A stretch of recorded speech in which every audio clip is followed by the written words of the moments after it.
అందరికీ నమస్కారం. నా పేరు బొంగా సతీష్ కుమార్. ఈరోజు ఈ వీడియో చేయడానికి గల కారణం,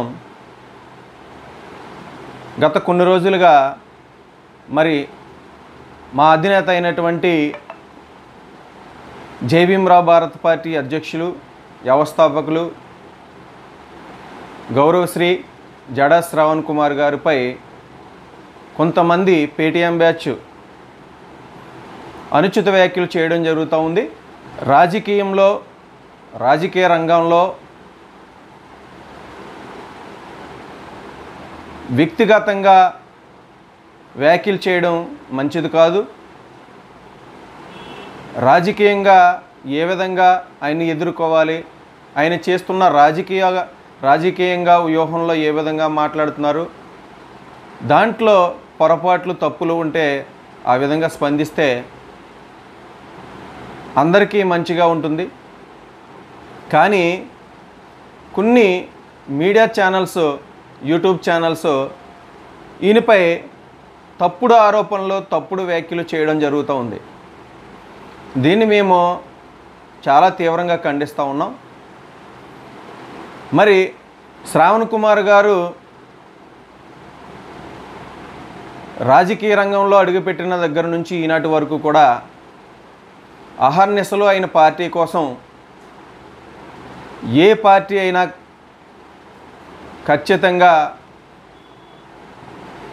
తప్పు చేస్తే ఆ పార్టీకి ఎదురు తిరిగి ఆయన శైలిలో పోరాటం చేసుకుంటూ ముందుకు వెళ్తూ ఉన్నారు. ఆ పోరాటంలో భాగంగానే ఈ రోజున ఇంతమంది అభిమానులను సంపాదించుకున్నారు. గతంలో టీడీపీ 2019లో టీడీపీకి చేసినటువంటి ఆయన ప్రభుత్వంలో చేసినటువంటి అవినీతిని నిందిస్తూ, ఖండిస్తూ అనేకమైనటువంటి ఉద్యమాలు కోర్టు ద్వారా కానీ పోరాటం చేయడం జరిగింది. ఆ తర్వాత వచ్చినటువంటి ప్రభుత్వం, వైసీపీ ప్రభుత్వాన్ని ప్రతి విషయంలో కూడా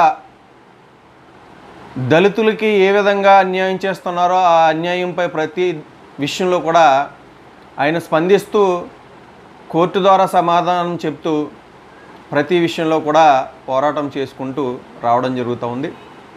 దానికి తగ్గట్టుగానే టీడీపీ ప్రభుత్వం వైసీపీ ప్రభుత్వాన్ని జడా శ్రావణ్ కుమార్ గారు తిడుతున్నారని చెప్పేసి ఆయన్ని ఉపయోగించుకుని, మీడియా ద్వారా ఉపయోగించుకుని, ఆయన పాపులారిటీని ఉపయోగించుకుని ఎవరైతే వైసీపీని ప్రశ్నిస్తున్నారో, వైసీపీ ప్రభుత్వాన్ని చేస్తున్న విధానాన్ని, పరిపాలించే విధానాన్ని, దళితులు చేస్తున్న అన్యాయాన్ని ప్రశ్నిస్తున్నారో వాళ్ళని హక్కును చేర్చుకుని, వాళ్ళకి అనుకూలంగా మార్చుకుని మీడియాలో ఉపయోగించుకున్న పరిస్థితి మనం చూసాం. మరి ఆయన స్వతహాగానే చదువుకున్న వ్యక్తి, న్యాయకోవిదుడు, జడ్జిగా చేసినటువంటి అనుభవం ఉంది. ఆ వృత్తి నుంచి విరమణ తీసుకుని మరి ప్రస్తుత హైకోర్టుగా న్యాయవాదిగా పనిచేస్తూ ఉన్నారు. ఆయన యొక్క అనుభవాన్ని, ఆయన యొక్క పాపులారిటీని, ఇమేజ్ని తెలుగుదేశం ప్రభుత్వం ఈ 4.5 సంవత్సరాలు ఉపయోగించుకుంది. మీడియా పరంగా ఏ విధంగా ఉపయోగించుకుంది? తెలుగుదేశం ప్రభుత్వం ఉపయోగించుకుందా, లేకపోతే మీడియా ద్వారా ఈయన యొక్క వాయిస్ని తెలుగుదేశానికి ఉపయోగపడిందా? ఆయన స్పందిస్తున్న తీరికి మీడియా ద్వారా TV5, ABN ఛానల్స్, రకరకాల ఛానల్స్ మరి టీడీపీకి కొమ్ము కాస్తున్న ఛానల్స్గా మనం చెప్పుకోవాలా? ఆయన చేస్తున్నటువంటి మీడియా ద్వారా చేస్తున్నటువంటి పోరాటాన్ని, వాక్ స్వాతంత్రాన్ని, ఆయన మాట్లాడే తీరుని రకరకాలుగా తెలుగుదేశానికి బాగా ఉపయోగపడింది. ఈ విధంగా చూస్తే ఆయన తెలుగుదేశానికి ఈ రోజున రాజకీయంగా ఇంకా పార్టీ భూస్థాపితం అయిపోయిన టైం నుంచి ఎంతోమంది నాయకులు, వైసీపీని ఎండగట్టిన నాయకులందరూ తెలుగుదేశానికి ఆజ్యం పోసారని చెప్పుకోవాలి. దాంట్లో మొట్టమొదటిగా శ్రావణ్ కుమార్ గారు కూడా ఉన్నారు. ఈ రోజున ఆయన ఒక పార్టీ పెట్టుకున్నారు. ఆ పార్టీకి ఎంతోమంది ఆ పార్టీలో సభ్యులు ఉన్నారు, ఆయన అనుచరులు ఉన్నారు, ఆయన ఫాలోవర్స్ ఉన్నారు. మరి ఎలక్షన్ దగ్గరికి వచ్చింది. ఇప్పుడైనా ఎలక్షన్లో ముందుకెళ్ళే భాగంగా ఆయన ఎలక్షన్ మీద దృష్టి పెట్టాలి. దాంట్లో ప్రక్రియ భాగంలో ఆయన వ్యూహంలో భాగంగా మేము ఏ ప్రభుత్వమైనా ప్రజలకి వ్యతిరేక విధానాలు ఎవరైతే తీసుకొస్తా ఉన్నారో అది వైసీపీ అవని, తెలుగుదేశం అవని, జనసేన అవని ఏ ప్రభుత్వమైనా కానీ వాటిపై విరుచుకుపడడం, ఒక రాజకీయ పార్టీ పెట్టుకుని వ్యక్తిగా ఆయనకి అవసరం. అది ఒక పార్టీ కొమ్ముకాయాలని ఆయన రాజకీయ పార్టీ పెట్టుకోలేదు. ఒక మూడో ప్రత్యామ్నాయంగా ఒక పార్టీని పెట్టుకుని ఈరోజు బడుగు బలహీన వర్గాలకి, బహుజనులకి ఒక దిశానిర్దేశం చేయడానికి ఒక పార్టీని పెట్టుకుని ముందుకు నడుస్తూ ఉన్న తరుణంలో ఆయనపై కొంతమంది వ్యక్తులు అనుచిత వ్యాఖ్యలు చేయడం. ఆయన స్పష్టంగా చెప్పారు, నేను తెలుగుదేశానికి ఇప్పటి వరకు కూడా ఊడుగుం చేయలేదు. నేను తెలుగుదేశం చంద్రబాబు నాయుడు గారు ఒక్కరే ఈ రాష్ట్రానికి మంచి పరిపాలన ఇచ్చే అభ్యర్థి సీఎంగా ఉండాలి, ఈయనే సీఎం చేయడానికి మేము అందరం పార్టీలు పెట్టుకుని ఉన్నామని చెప్పేసి ఏ రోజు కూడా ఆయన మీడియాలో చెప్పలేదు. దాన్ని ఆయన మాటల్లోనూ స్పష్టంగా మనం ఒకసారి చూద్దాం ఆయన ఏమన్నారనేది. చాలా స్పష్టంగా ఆయన, నేను చంద్రబాబు నాయుడు గారు ఆయన ఒక్కరే ఈ రాష్ట్రానికి సీఎంగా ఉండాలి, ఇంకా వేరే అభ్యర్థి ఆలోచన లేదని చెప్పలేదు ఎప్పుడు. ఏంటి శ్రావణ్ కుమార్ ఇలా రివర్స్ ప్లేట్ అయ్యేది సోషల్ మీడియాలో విపరీతమైన కామెంట్లు. నేను వీళ్ళందరికీ ఒకటే చెప్పాను, నేను ఏ సందర్భంలో కూడా తెలుగుదేశం పార్టీకి సపోర్ట్ గా మాట్లాడలేదు. నేను ప్రభుత్వానికి వ్యతిరేకంగా మాట్లాడాను, ప్రభుత్వ పాలసీస్ కి వ్యతిరేకంగా మాట్లాడాను. ఈ రోజున రాజకీయం వచ్చాడు కాబట్టి అన్ని రాజకీయ పార్టీలు చేసే తప్పులు ప్రజల ముందు పెట్టే ప్రయత్నం చేస్తున్నా. నేను చెప్పే దాంట్లో తప్పు ఉందనుకోండి, సార్ మీరు ఇది తప్పు మాట్లాడినారు, ఇలా మాట్లాడకూడదు, మీరు ఇదిగో ఇది మీరు తప్పు మాట్లాడారని ఖండించండి, నాతో చెప్పండి, ఐఎమ్ రెడీ, నేను యాక్సెప్ట్ చేస్తాను. ఒకవేళ నాది తప్పు అయితే నేను కరెక్ట్ చేసుకుంటాను. అది వదిలేసి ఇప్పుడు ఒక మీడియాలో నేను మాట్లాడటం వల్ల లబ్ధి పొందింది మీరే, నేను కాదు. నా ప్రాక్టీస్ ఎటు నాకు ఉంటుంది, నాకు మాట్లాడే ప్లాట్ఫామ్ కల్పించారు. I'm thanking on that. I'm extending my gratitudes from the bottom of my heart. No doubt ప్రజా సమస్యల్ని ప్రస్ఫుటంగా ప్రశ్నించడంలో నాకు ప్లాట్ఫామ్ కల్పించినటువంటి ABN TV5 ఛానల్ కి, నేను మహా టీవీ ఛానల్ కూడా నేను గ్రాటిట్యూడ్స్ చెప్తున్నా వాళ్ళకి. ఎందుకంటే వాళ్ళు చాలా అద్భుతమైన ప్లాట్ఫామ్ ఇచ్చారు. SC ST సమస్యల మీద, బహుజన సమస్యల మీద, ప్రజల సమస్యల మీద పోరాటం చేయడంలో వాళ్ళు నాకు ప్లాట్ఫామ్ కల్పించారు. వాళ్ళేమి తెలుగుదేశం పార్టీ కాదే, తెలుగుదేశం పార్టీ అధికారిక ఛానల్స్ కాదే అవి, మీ సాక్షిలాగా. వాళ్ళు సమస్యల్ని ప్రస్ఫుటంగా ప్రశ్నించడంలో నాకు ప్లాట్ఫామ్ ఇచ్చారు.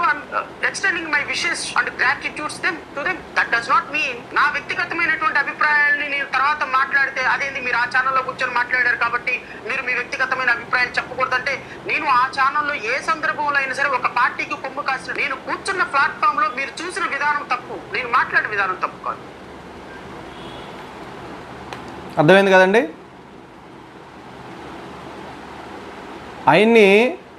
ఆయన మాట్లాడే విధానాన్ని తెలుగుదేశం వాళ్ళకి ఉపయోగపడినాయి స్పష్టంగా చెప్తున్నాడు ఆయన. అది TV5 అవ్వచ్చు, ABN అవ్వచ్చు, ఈ తెలుగుదేశానికి కొమ్ముగా ఛానల్స్, డైరెక్ట్ ఛానల్స్ కాదు కదా, డైరెక్ట్ చంద్రబాబు నాయుడు గారు పెట్టినటువంటి ఛానల్స్ కాదు కదా. ఆయన అది స్పష్టంగా చెప్తున్నారు, ఒక ప్లాట్ఫామ్ నాకు కల్పించారు, నేను మాట్లాడడానికి అవకాశం కల్పించారు, అది తెలుగుదేశానికి ఉపయోగపడింది. ప్రభుత్వం చేస్తున్నటువంటి అరాచకాలని, అన్యాయాల్ని ఎత్తి చూపాను. అది గతంలో 2019లో ముందు ప్రభుత్వంలో ఉన్నటువంటిది తెలుగుదేశం ప్రభుత్వాన్ని కూడా నేను ఖండించడం జరిగింది. ఈరోజుని వైసీపీ ప్రభుత్వంలో చేస్తున్నటువంటి అరాచకాలను కూడా నేను మీడియా ముందు తీసుకురావడం, మీడియాలో మాట్లాడడం, నేను చేశాను. అది నేను టీవీపై ఏబిఎన్ ఛానల్స్లో చేశాను. ఆ ఛానల్స్ ఓనర్స్, దానికి ఛానల్కి యాజమాన్యులు చంద్రబాబు నాయుడు గారు కాదు కదా. ఆయన అడుగుతున్న స్పష్టంగా చెప్తున్నాడు. ఆయన నాకు ప్లాట్ఫామ్ కల్పించారు, ఆ ప్లాట్ఫామ్లో నేను మాట్లాడాను. అది వైసీపీ ప్రభుత్వానికంటే తెలుగుదేశం ప్రభుత్వానికి చాలా ఉపయోగపడిందని చెప్పేసి స్పష్టంగా చెప్తా ఉన్నాడు. అందులో మీడియాలో మాట్లాడినప్పుడు అందరూ మెచ్చుకున్న వ్యక్తులు ఈ రోజుని ఆ మీడియాలో కాటికి వచ్చి ఆయన ఒక ఛానల్, యూట్యూబ్ ఛానల్ ద్వారా ఆయన యొక్క ఆవేదనను కానీ, ఆయనకున్న అనుభవాన్ని కానీ, ఆయన వ్యక్తిగత విషయాలను కానీ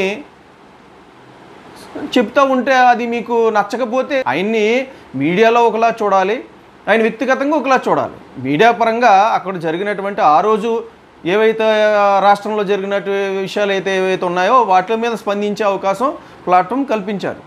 దాని మీద మాట్లాడే తరుణంలో ఆయన మాట్లాడారు. ఇప్పుడు ఆయన ఒక పార్టీ పెట్టుకున్నారు, ముందుకు తీసుకెళ్లవలసిన ఆవశ్యకత ఎంతైనా ఉంది. ఆ పార్టీ నమ్ముకుని ఎంతోమంది వ్యక్తులు, నాలాంటి వ్యక్తులు ఎంతోమంది ఆయన వెనకాల పనిచేసే వ్యక్తులు బోల్డ్ మంది ఉన్నారు. వాళ్ళకి భరోసాగా ఆయన ఉన్నాడు కనుక ఆయన ఏ పార్టీకి కొమ్ము కాయడానికి పార్టీ పెట్టుకోలేదు కదా. ఒక ప్రత్యామ్నాయ పార్టీ పెట్టుకున్నారు.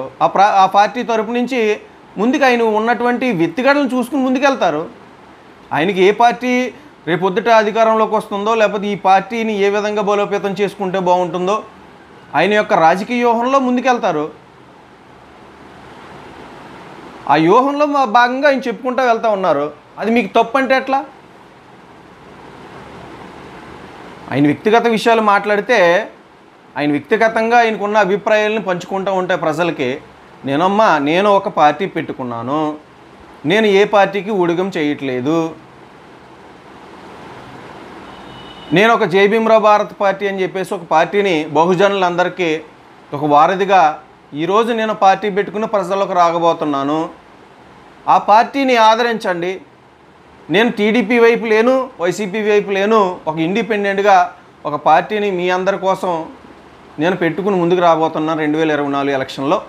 నా పార్టీని ఆదరించి నా పార్టీలో ఉన్న అభ్యర్థుల్ని నమ్మండి. ఈసారి కన్నా మమ్మల్ని నమ్మి మా పార్టీ అభ్యర్థుల్ని, మమ్మల్ని, నన్ను నమ్మండి అని చెప్పేసి శ్రావణ్ కుమార్ గారు ఆయనకి ఒక్క ఇండిపెండెంట్గా ఆయన చెప్పుకుంటున్నారు. ఆయన వ్యక్తిగత అభిప్రాయాలు చెప్పుకుంటున్నారు. ఆయన పార్టీని బలోపేతం చేసే దిశగా చెప్పుకుంటున్నారు.